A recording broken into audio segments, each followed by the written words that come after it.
What's up beautiful people, welcome back to the channel and hope you guys are doing absolutely fine. So आज चाहिँ हामी केही कुरा unboxing गर्न गइरहेछौँ अनि टाइटलबाट थाहा पाइहाल्नुभयो होला हैन।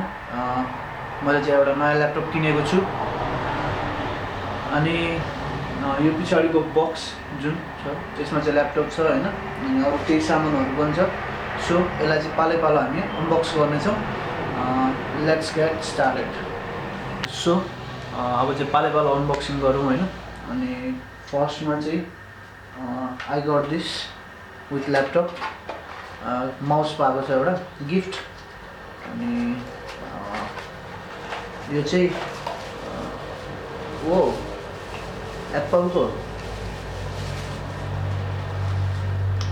एप्पलको लोगो रहेछ यहाँनिर, but think this is dummy हैन।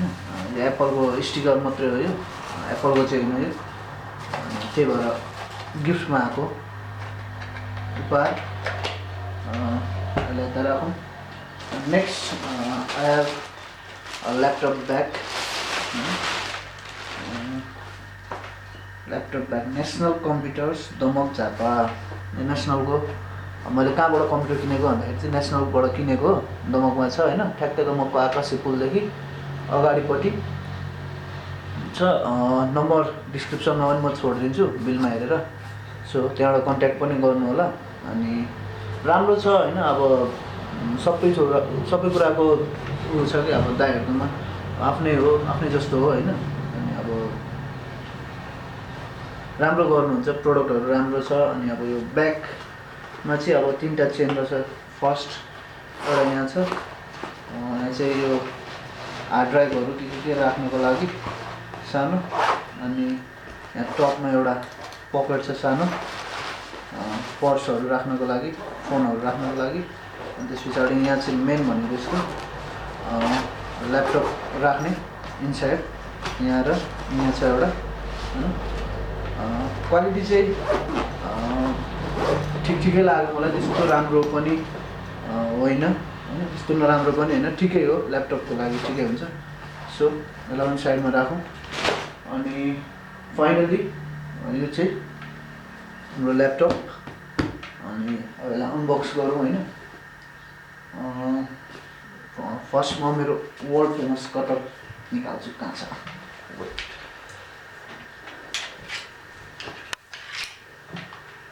So we have a world famous cutter हैन अनबक्सिङको लागि। सो अनबक्स गरौँ अब चाहिँ।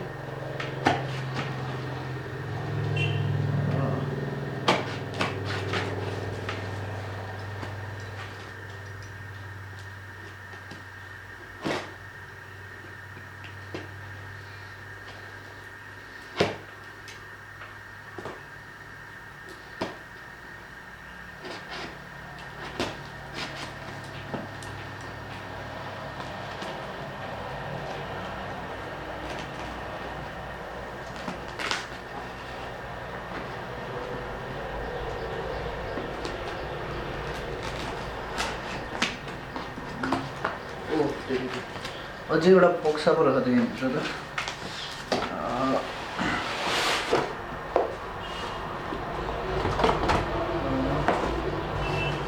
यो चाहिँ एसरको होइन, मैले किनेको चाहिँ मेरो नयाँ ल्यापटप एसरको एक्सटेन्सा 15 कलर सेल ब्ल्याक होइन। अनि 4 GB ऱ्याम, 1 TB SSD। अनि त्यस पछाडि SSD होइन HDD, सरी यसमा SSD रहेन रहेछ। यो 10th जेनेरेसनको भए पनि यसमा SSD रहेन रहेछ। अनि अरू स्पेसिफिकेसनहरु चाहिँ अब भित्र निकालेर हेरौँ है त। ओ यहाँ बाहिर पनि दिएको रहेछ। अपरेटिङ सिस्टममा चाहिँ बुटअप अन्ली मात्रै रहेछ हैन। अनि यहाँ हेर्नु, पज गरेर पनि हेर्न सक्नुहुन्छ। अनि processor core i5 1035G1, LCD display 15.6 HD ACER Comfy View LCD, ग्राफिक्समा चाहिँ इन्टेल युएसडी ग्राफिक्स रहेछ होइन, मेमोरी 4GB DDR4 ऱ्याम, स्टोरेजमा अनि 1000GB एचडिडी अनि अप्टिकल ड्राइभ रहेन रहेछ, नट एभाइलेबल। ल्यानमा 802.11 AC प्लस ब्लुटुथ पनि रहेछ अनि ब्याट्री चाहिँ 36 वाटको लियोन ब्याट्री रहेछ होइन। सो यसलाई पनि खोलौँ पहिले अनि हेरौँ के छ भित्र। मैले चाहिँ अगाडि नै अनबक्स गरिसकेको थियो उनीहरू हेर्नलाई होइन। अनि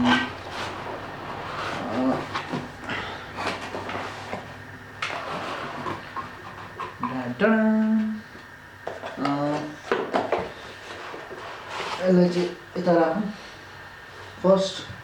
अनि यहाँ चाहिँ भनेको युजर म्यानुअलहरू छ, गाइडहरू छ होइन। यो हाम्रो केही पनि काम लाग्दैन, बिग्रियो भने काम लाग्छ। अनि यहाँनिर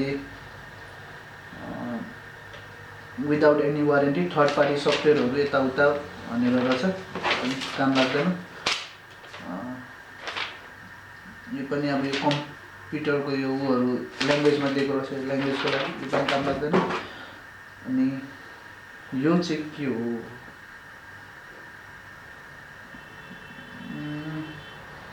वारेन्टी कार्ड।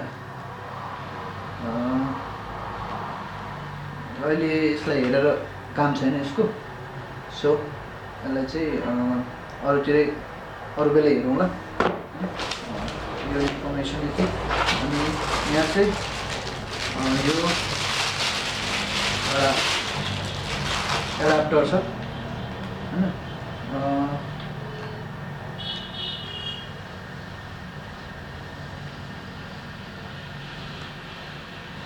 45.1 वाटको पावर एडाप्टर रहेछ। अनि यो चाहिँ यो पावर केबल भयो एडाप्टरको लागि।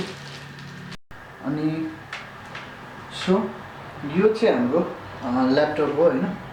अनि अब यसमा चाहिँ पोर्ट्सहरूको कुरा गर्दाखेरि चाहिँ यहाँ राइट साइडमा चाहिँ एउटा USB टाइप C पोर्ट छ होइन। अनि प्लेन छ यहाँनिर, अरू केही छैन। यो एउटा होल के को लागि थाहा छैन। त्यस पछाडि यहाँनिर एउटा एयर इन्टेकको लागि छ। देन लेफ्ट साइडमा चाहिँ यहाँ एउटा पावरको लागि छ होइन। अनि त्यस पछाडि एउटा भनेको यो ल्यान्ड पोर्ट छ। अनि एउटा HDMI पोर्ट छ। अनि एउटा USB टाइप C होइन, USB टाइप A पोर्ट छ। अनि यहाँनिर चाहिँ हेडफोन ज्याक छ होइन। अनि मैले यहाँ चाहिँ अब SD कार्डको लागि चाहिँ कहीँ ठाउँमै पाइनँ कि। अब मैले भिडियोहरू एडिटिङ गर्नु पऱ्यो भने चाहिँ के गर्ने भन्ने खालको कुरा हो होइन। सो हेरौँ अब के हुन्छ, कसरी हुन्छ। एडिटिङ त गर्नै पर्छ, एक दुईवटा सानो सानो त, धेरै ठुलो फाइल त सपोर्ट गर्दैन यसले होइन। सो फर्स्ट यसलाई ओपन गर्नुभन्दा पनि पहिले चाहिँ यो मेरो पुरानो ल्यापटप टोसिबाको सेटेलाइट L502 होइन। यो चाहिँ धेरै हेभी छ कि, पुरानो ल्यापटप भएर होला होइन। अनि यो कम्पेरिजनमा हेर्दाखेरि पनि थाहा हुन्छ कि यो र योमा कति लाइट छ भनेर चाहिँ। यत्रो छ यो चाहिँ यत्रो छ कि, जस्ट लाइक म्याकबुक होइन। म्याकबुक जस्तो पनि त छैन, तर म्याकबुक जस्तै डिजाइनको छ कि एसरको। सो यसको बिल्ड क्वालिटीको लागि चाहिँ मैले लिएको होइन। बिल्ड क्वालिटी राम्रो छ, पर्फर्मेन्स राम्रो छ। प्रेडिएटर जस्तो वर्ल्डको फास्टेस्ट ल्यापटप, पावरफुल ल्यापटप बनाउने कम्पनी हो, त्यही भएर पनि मैले लिएको होइन। अनि खासमा यो लिनुको कारण चाहिँ कलेजमा प्रोग्रामिङहरूको लागि हो। सो अब यसलाई स्टार्टअप गरौँ होइन। अनि अघि अफिसमा पनि यसलाई वहाँनिर किने ठाउँमा पनि स्टार्टअप त गरेको थियो। अब त्यही पनि एकचोटि चेक गरौँ भित्र के छ होइन, प्रोग्रामहरू के लोड गर्नुपर्ने हो।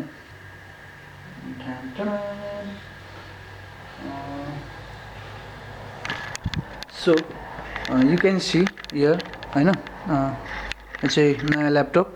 अनि यो चाहिँ इन्टेलको कोर i5 होइन। अनि 10th जेनेरेसन तपाईँहरूले देखिरहनु भएको छ।